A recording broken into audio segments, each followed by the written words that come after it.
Hey everybody, welcome back to the show, the slideshow this week, how postmodernism affects therapy. I think there is a problem with therapy, and the problem is multifaceted. One of those problems is the way that postmodernism as an intellectual movement, we usually think of it as an artistic movement, but as a philosophical intellectual movement, how it has perhaps negatively affected therapy. Now, I don't think postmodernism is all bad. I think it is useful in some respect. We're going to get into it. But I don't think it's useful in the context of therapy. Well, no, I do think it is somewhat useful in the context of therapy, but not to the extent that it has influenced therapy before. Yeah, how about that? AnimusEmpire.com/schedule. We do free consultations, 30 minutes. I can probably help you. If I cannot help you, I'll point you in a direction that would be more helpful. That's what we do here. Overview of what we're going to talk about today. Part one is what's the problem with therapy, which I know we talked about before, but what's the problem with therapy in the context of postmodernism? Part two is modernism versus postmodernism.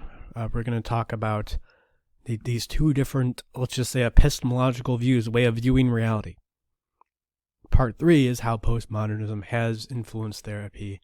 And then part four would be modernism in therapy, I would argue, is a more correct approach to therapeutic intervention. All right, the problem with therapy. 50% success rate. That's what you'll find if you Google cognitive behavioral therapy success rate, even 75%. Now, I know these studies, I know where they get this information. What it is you do an intake interview on somebody, put them through maybe 8, 10, 12 weeks of cognitive behavioral therapy, usually some sort of exposure therapy, and then do an exit interview. And if they feel better, simply if they feel better, then that was a success. I'm not sure this is really a success. I mean, you can, considering how disconnected most people are, you can put them through 12 weeks of any kind of therapy, just talking to somebody about what's going on with them, and they're going to feel better.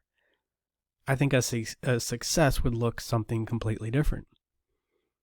And usually what happens in therapy is that people go and it's endless. I mean, we all have that friend who's been in therapy for 13 years and just keep talking about their issues. It's clear they're not getting any better, but they still like going to therapy for some reason.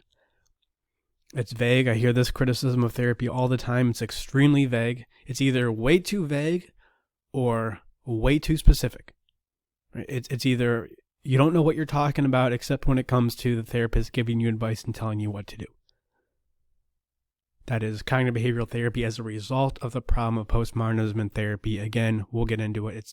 Therapy is directionless, and sure, you can subjectively feel better from going to therapy, but that doesn't mean it helps you in your life. I mean, overcoming your fear of spiders through exposure therapy, that can be helpful, and you can totally do that, no question, but does that really affect what really matters?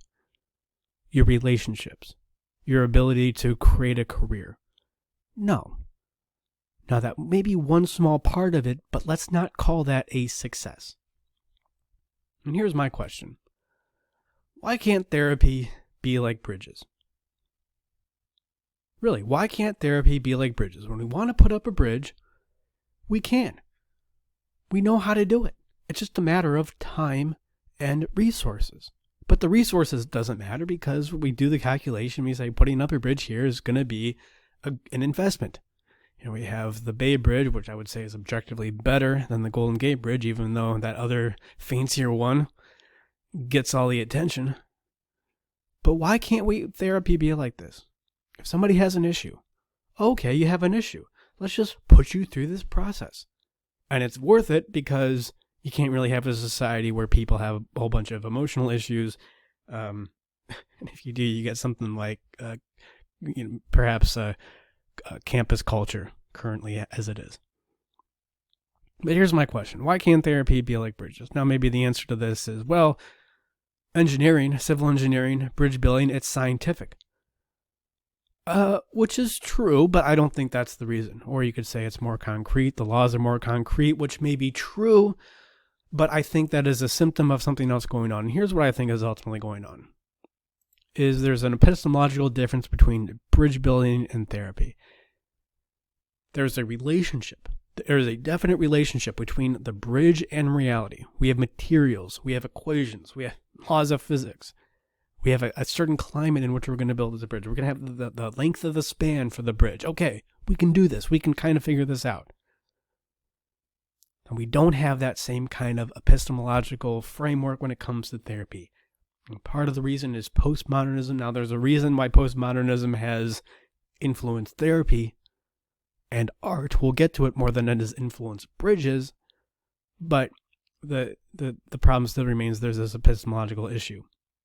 And even when a bridge does collapse, here we have the Tacoma Narrows Bridge, even when it does collapse, we know exactly what went wrong. Right? Natural resonance frequencies, the way the wind lined up. I don't really know the specifics of it, but there was some kind of load put on the bridge that the builders didn't account for. So even when it does fail, it doesn't really fail because it's predictable. It's repeatable. The problem, if there's a problem, it's traceable. This would be signs of proper mental health, not do you feel better after doing exposure therapy with spiders for 8 weeks. It's like, do you feel better after creating this plan for a bridge? Well, yeah, I'm sure you can feel better, but that doesn't mean the bridge is going to stand. You can feel better by doing exposure therapy, and it does help to some degree, sure. But does it really influence your life? The answer is a resounding no right now, and I think we need to change that. But the question is, not a question, but something gets in the way. Something gets in the way of therapy, us looking at therapy, us looking at psychology like we look at building bridges. Now, by the way, I'm not equating psychology with bridge building. I don't think psychology is a hard science like engineering or physics. Really, engineering would be the application of physics. I don't think that. But why can't we look at it from that perspective? And just as an aside, did I bring this up already? Yeah. So this is not critical of cognitive behavioral therapy. However, I think cognitive behavioral therapy is a symptom of this deeper issue of postmodernism in therapy, how it's affected therapy. So let's first look at modernism versus postmodernism. We'll also look at classical view of the world and to see how these are different. You can see I try to make my own slide here. Ooh, this is bad. Okay, so we have classical, modernism, postmodernism. Classical, this is absolute truth. There's a truth out there, and it is bestowed on us. There's a structure of reality bestowed on us from often a higher realm. This is developed in the medieval period, and it comes down to power.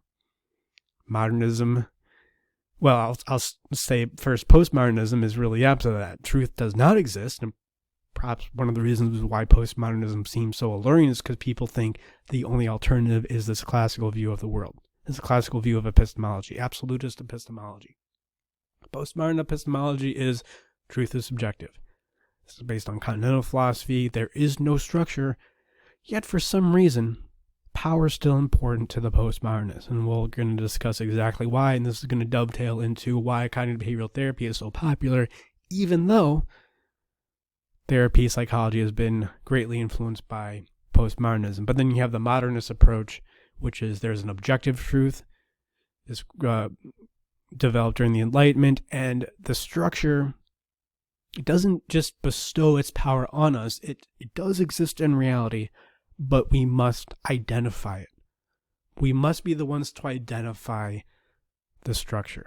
Is this a little bit confusing? Okay, well, here's classical painting. There's St. George, spear and the dragon. The spear represents one thing, St. George represents one thing, the dragon represents one thing, and there's a virgin in the background. She represents something. We are telling you what this symbolic representation is. This is not based on the life of the painter. I don't know who it is, or some kind of tapestry, whatever this is. We are telling you what is going on in this painting. We are bestowing the structure of this painting on you, and you're just going to deal with it. Postmodern painting. And Jackson Pollock. No structure whatsoever. He's in a sense rebelling against the St. George spear and the dragon. This is what is the point of having St. George and the dragon anyways? These are just rules created by our mind. And I think in the context of art, this can be useful. He's in a sense making us question why we even have rules in the first place. In art, I think it can be useful. And here's modernist painting. This is Franz Marc, the golden cow, or golden calf. I think it's at the Guggenheim. If not, they ship it around. But here's a man who's going through a certain period in his life. I think his wife left him. And he is representing the awesome power of femininity, perhaps destructive, perhaps feral power of femininity. But we can clearly see the look on the cow's face. It isn't portrayed in any malicious kind of way. It's just like, wow, behold this awesome power. There is a structure here. There is a structure of the painter, of what Franz Marc was going through, of what's going on in his psyche, and he's representing it out there on the canvas. This is something we relate with.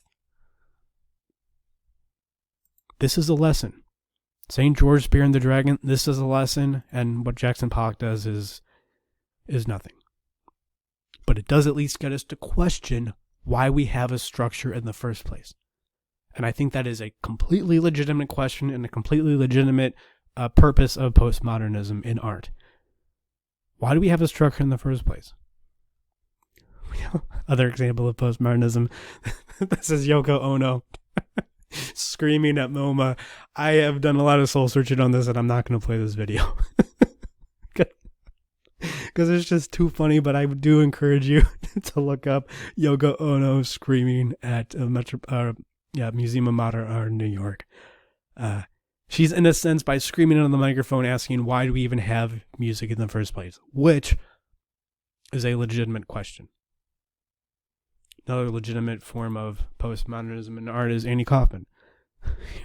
Here he is doing it. I think this is the Mighty Mouse. It's just funny. I do think this is helpful. Like the joke, if a common joke is having a punchline, why can't a joke be not having a punchline? And I do think there's a way to do it. And this is the proper role of postmodernism. However, yeah. But let me first say, before I say however, let me first say postmodernism is right. I mean, look, a specific assortment of paint on a canvas, it is a social convention in a sense. But it doesn't mean the paint cannot reference something objective. Like we always say, well, what is chair? Chair, that word chair, it's just a random utterance. Really, it is. But it does reference something objective. Words have no meaning. So we have important questions brought up by postmodernism, but when it comes to applying it, when it comes to really, living from it, it's ultimately untenable. We have to reference reality at some point. Like the sentence, words have no meaning, that has no meaning. At a certain point, this is Aristotle, reaffirmation through denial, and we're going to talk about more Aristotle when it comes to thinking in first principles, which is the ultimate escape from both the classical epistemology and the postmodern subjective epistemology. Postmodernism is right, though. Sometimes we do create the structure. But sometimes the structure exists and we decipher it. And this has been the problem in therapy. It relies too much on we create the structure and not enough on what is really the structure going on here. And the bridge analogy carries. Here we have the Pont Neuf in Paris. This is maybe the classical approach. Like we have just one way of building a bridge. This is how we do it. And there's really no deviation from this. And there really wasn't deviation from this. This is the Pont Neuf down here to the, to the west, right? Yeah, because that's Notre Dame and it faces the west, of course. A little bit northwest, I think, but whatever. This is how we build bridges. It takes a lot of materials. But if we want to apply bridge building to different spans, if we want to make the process more efficient, we need to incorporate new laws. Now, sometimes we don't exactly adhere to those laws properly, and we get the Comonera's Bridge again. But when we do, we get the epitome of bridge building, the Bay Bridge. But what's different about art? Why is postmodernism okay in art? Why does it work in art, but it doesn't work so much in therapy? A lot of people say, oh, art doesn't matter. It's just this impractical thing that has no reference to reality. I don't think that's necessarily true. I do think the issue is why postmodernism works in art, not in therapy, is because art is non-social. There's no no immediate social benefit to art. Yet it is personal. It is a deeply personal experience. I call it a metaphysical networking event. You're walking around a museum. That's what you do when you go to a museum by yourself, right? That's what everybody does. I'm sure if you're listening to this, you probably do. You go to a museum by yourself, you walk around, and essentially the question is, what piece of art here resonates the most with me? But this isn't so with bridges, right? Bridges are the opposite of art. They're impersonal and social. Well, art is social and personal. So we need it, right? It's this personal thing that we need, and it's the same with therapy.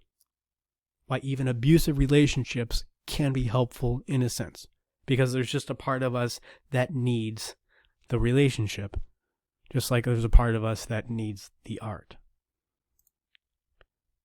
But what's the psychological equivalent of postmodernism? What would this look like? Or what is this looking like now? Well, there. That is Jackson Pollock in psychological form. That is the Tacoma Narrows Bridge in psychological form. If you're listening, that's a homeless guy. I think this is San Francisco. Yeah, you can tell, the way that the street kind of goes down. So let's look at postmodernism therapy. So yeah, like we were saying, science, it's impersonal, social. Art is personal, non-social. What makes therapy different? Well, it's both, right? Therapy is an art in the sense that it's personal, it's deeply personal, yet it's also a science in that it's social. There's clearly a social benefit to therapy. So what's the classical view of therapy? Well, it looks like this. This is some guy doing a exorcism on a patient. We're telling you, like he's telling you where you need to go. He's telling you exactly where you need to go. This is the light. Jesus died on the cross, telling you exactly what your demons are, and there's no question about it. You go to a priest, and it's not, some equal relationship. He is telling you what is wrong with you.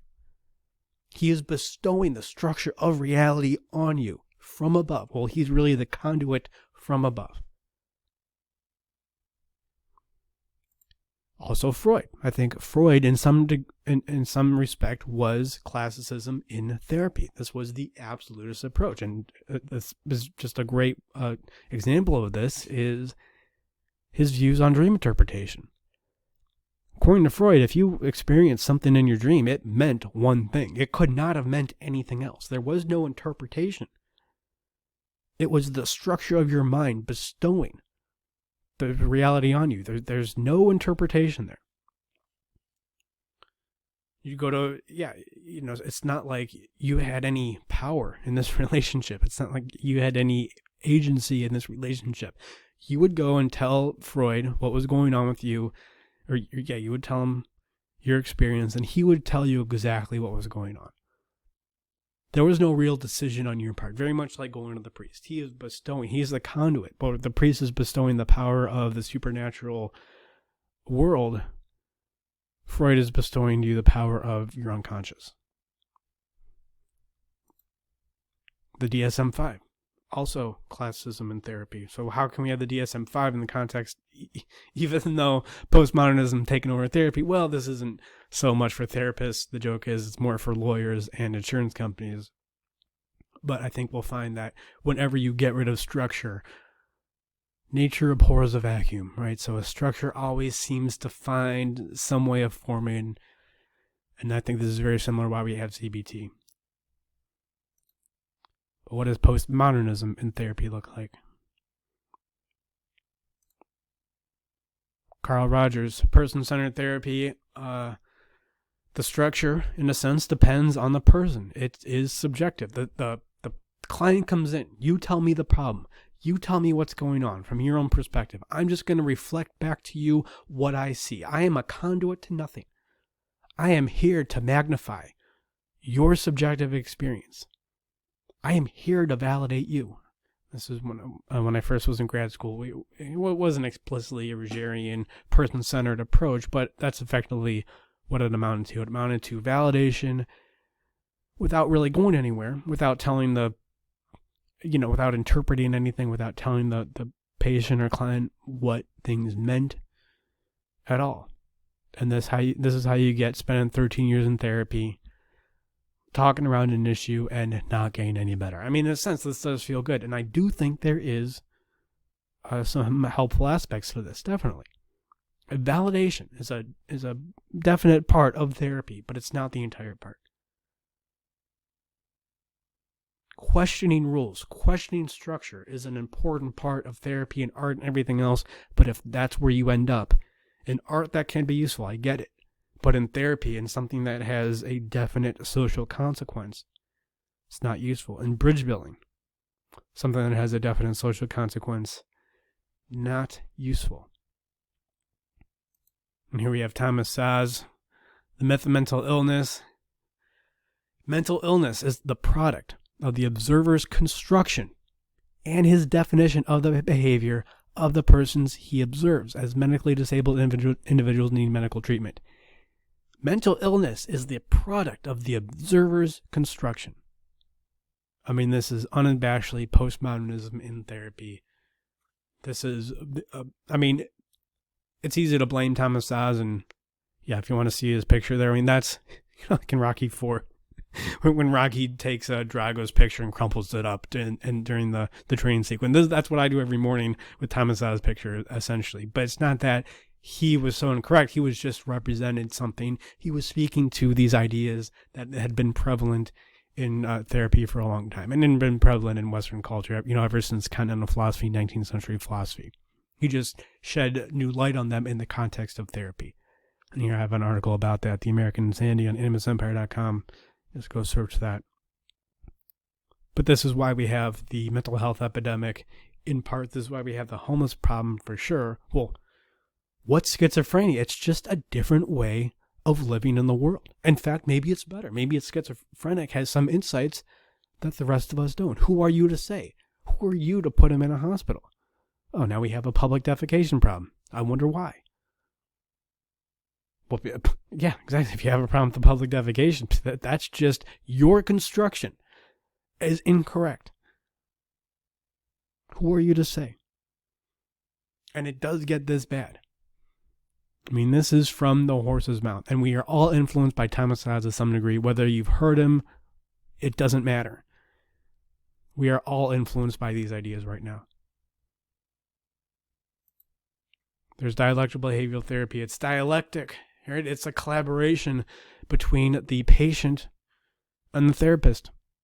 Nobody's really in charge. Nobody really has a stronger interpretation, because how could a definite interpretation really exist? The therapist is no longer a conduit. So we went from a priest and Freud, where the therapist was the definite, inarguable conduit to reality, or to whatever you thought the most important reality was, whether it's your unconscious or some higher realm. Then there is dialectical behavioral therapy, where, hey, we're just here to reflect back to you. This is kind of similar to Carl Rogers and person-centered therapy, very much, influenced by that. I mean, and by the way, this is still useful. I think Carl Rogers is useful. I think dialectical behavioral therapy is still useful. If people do not know what kind of therapy to get and they need to get to the kind that's supported by their insurance, I will say do something similar to DBT. It's still going to be useful, especially when you understand emotions, how we talk about them. And if you use Unconscious Map, animusempire.com/course, Unconscious Map the course. But what ends up happening in therapy, and this is ultimate postmodernism, is everybody says, right, they're eclectic. I know one approach. No, there's no one structure to this, but the approach is based on structure. So the implication is there's no real structure of the human mind. There are no coherent laws to psychology, which is fine. You can have that, but I think a healthy mental health industry would be very similar to how we view bridge building now. But you're not going to get that if you have people running around just using eclectic approaches. Well, sometimes they'll use a psychodynamic approach. Sometimes they'll use a cognitive approach. No real relationship between these two. That's going to be an issue. So the result of this is, postmodernism and therapy is we're talking about feelings without really any structure to those feelings. Yeah, that's what I learned at first.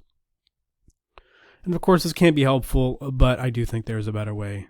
And I've heard therapists say this exactly. I get sick of listening to clients complain. I mean, you wonder why there's a stigma.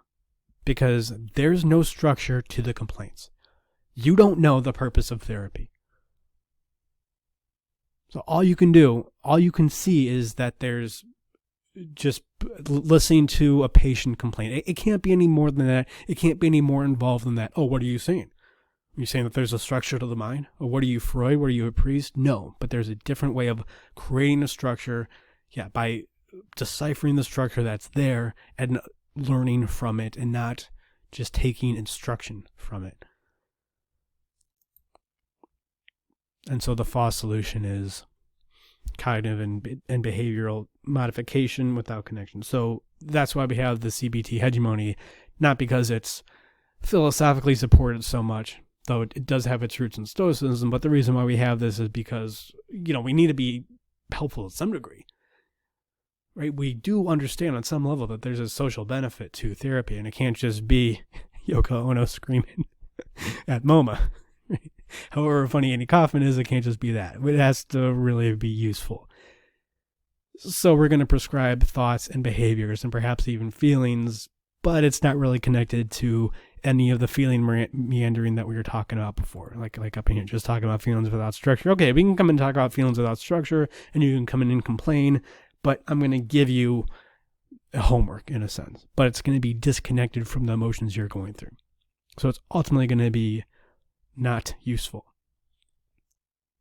So why is this? Why does both the classical approach and the postmodern approach lead to power?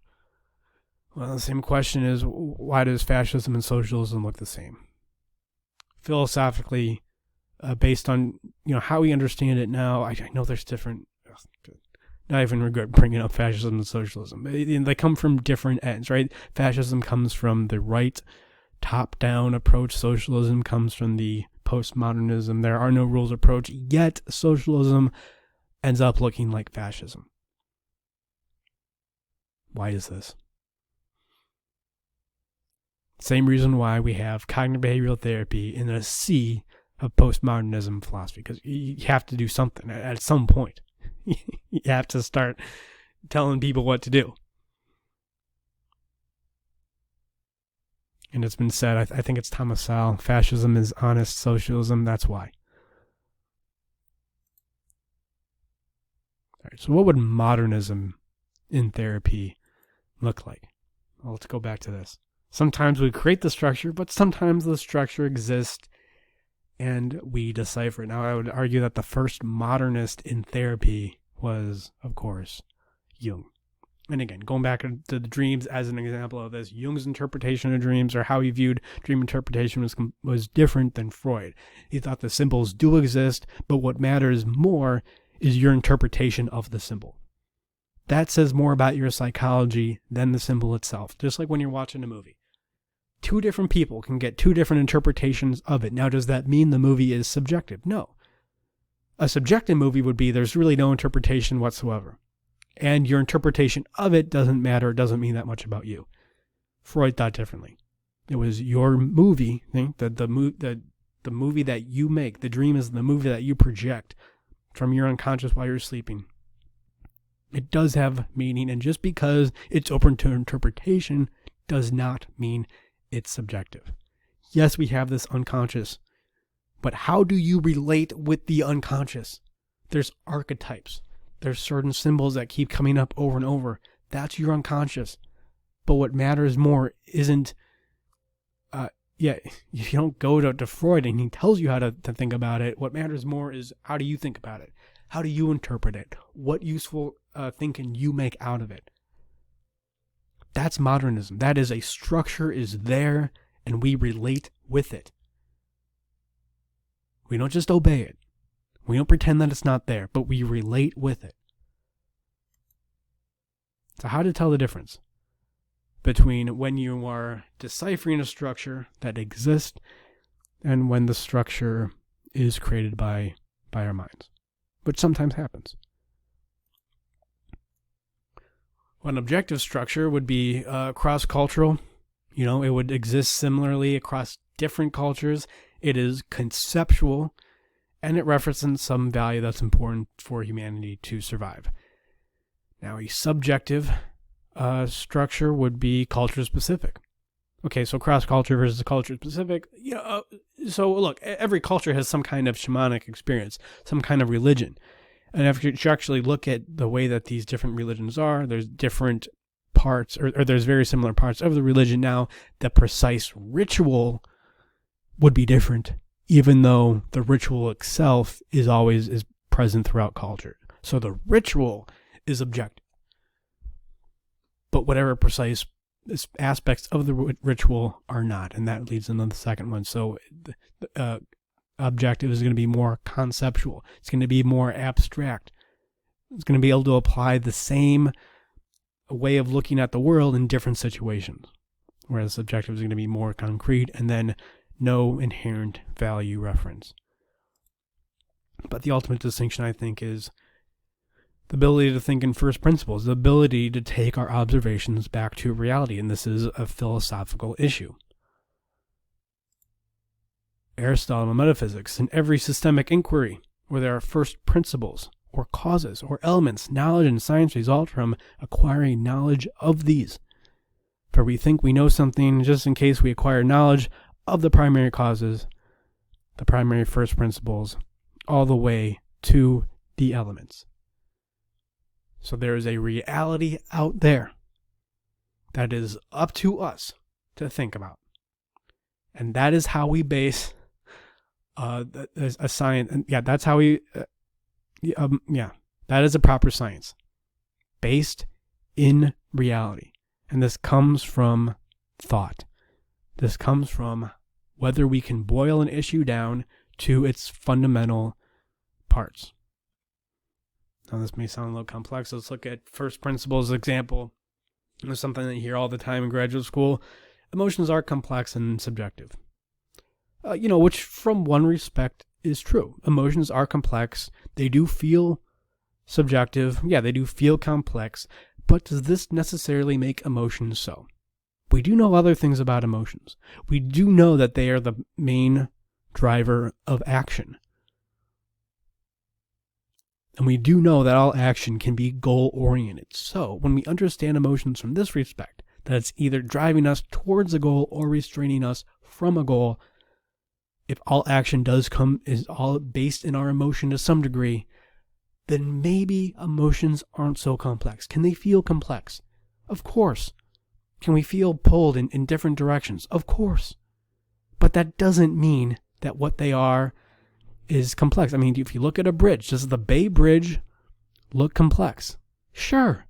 But when you understand the simple moving parts behind it, what is revealed is, it's actually very simple. It looks complex, but actually we're just based on a few laws here. So when you take first principles, thinking about emotions, it's not what it appears to be. Or everybody is different. Sure, everybody is different.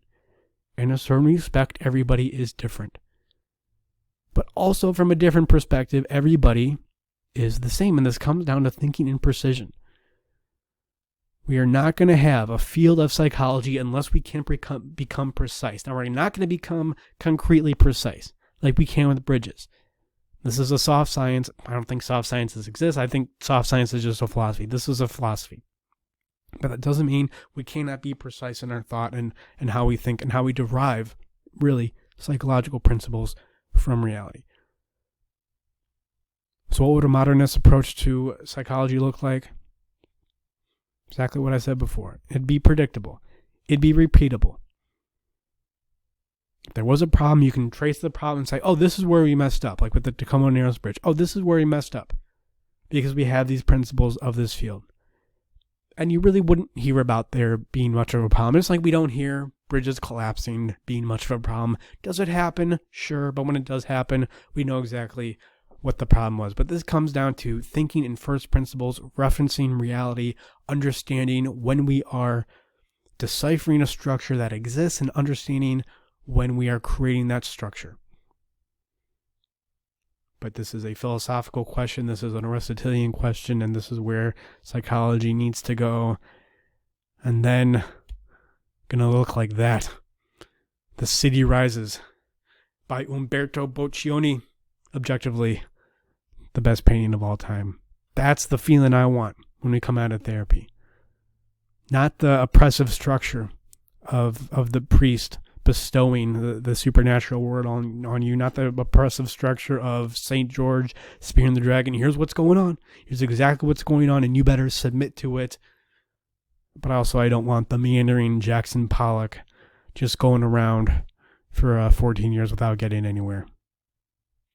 This feeling of aligning yourself with reality, not denying that reality exists, not submitting to reality, but aligning yourself with it.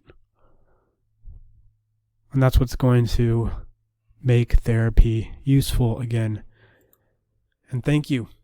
If you have any questions, Animus at animusempire.com. Again, consultations, animusempire.com/schedule. And I wish you all the joy and all the pain that comes from creating a proper relationship with reality.